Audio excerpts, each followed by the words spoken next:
Hello guys, আশা করি আপনারা সকলেই ভালো আছেন। টাইটেল এবং থাম্বনেল দেখে অবশ্যই আপনারা বুঝে গেছেন যে আজকের ব্লগটা কী নিয়ে। তো আমি কিন্তু বাংলাদেশ থেকে কিন্তু এখন নেদারল্যান্ডের উদ্দেশ্যে চলে আসছি। তো গাইস, আশা করি আপনারা অনেক অনেক আপনাদের কাছে ভালো লাগবে।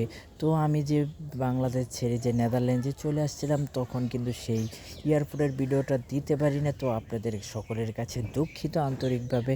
তো এখন আমি আপনাদেরকে দেখাবো নেদারল্যান্ডের মানুষ।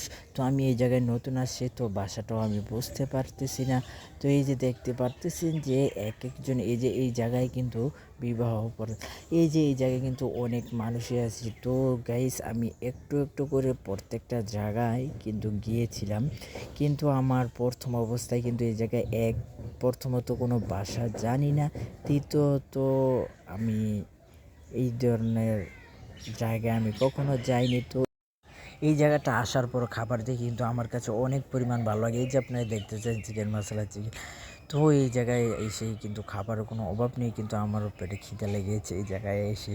তো যারা আমার মতো এতটুকু আনন্দ ভিডিও অনুভব অবশ্যই করিব কখনো আমি ভাবতেও পারিনি। তো গাইজ, যারা এই দেখতে পাচ্ছেন যে এক একটা ছবি, তো যারা আমার ব্লগে নতুন অবশ্যই ব্লগটা শেয়ার করে দেবেন যদি ভালো লাগে, তারপর তো লাইক এবং কমেন্ট করে দেবেন। তো নেক্সট ব্লগের জন্য অবশ্যই আপনারা যে যার মন মতো বলতে পারেন। তো এই যে দেখতে পাচ্ছেন নেদারল্যান্ডের সাগর। তো আমি কিন্তু আমার হাতে বাংলাদেশ থেকে নিয়ে গিয়েছিলাম ড্রয়িং। তো ওই ড্রয়িংয়ের মাধ্যমে কিন্তু এই যে আমি আপনাদেরকে দেখাচ্ছি। তো আশা করি যে আপনারা অবশ্যই বুঝতে পেরেছেন যে, তো আপনারা যারা নেদারল্যান্ডের আরও ব্লগ দেখতে চান, অবশ্যই আমার যারা চ্যানেল থেকে দেখতেছেন অবশ্যই ইউটিউব চ্যানেলটা সাবস্ক্রাইব করে দেন, যারা পেজ থেকে দেখতেছেন অবশ্যই পেজটাকে ফলো দিয়ে এবং ভিডিওটা শেয়ার করে দিবেন।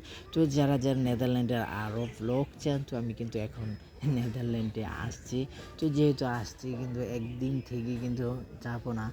তো সকলেই জানেন এক একজন ব্লগার কিন্তু তারা কিন্তু বিভিন্ন জায়গায় যায়। তো আমি গরিবের ব্লগার, তো আমি কিন্তু সেই হিসেবে কিন্তু আমি গ্রাম থেকে উঠে আসছি। তো আস্তে আস্তে কিন্তু আমি প্রত্যেকটাই যে আমি আপনাদেরকে দেখাচ্ছি। তো এই যে ফুলের বাগান, তো এই আমি এক এক দিন কিন্তু এক এক জায়গায় গিয়েছি। তো আমার ওই জায়গায় যেতে কিন্তু অনেক টাকাই খরচ হয়েছে।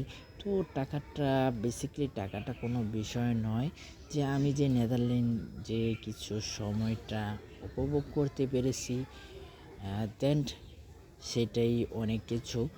তো আপনারা যারা আমার ব্লগে নতুন, অবশ্যই আপনাদেরকে সবাইকে বলতেছি, তো আমার আগের যেই পেজটা ছিল সেই পেজটা কিন্তু আল্লাহর রহমতে অনেক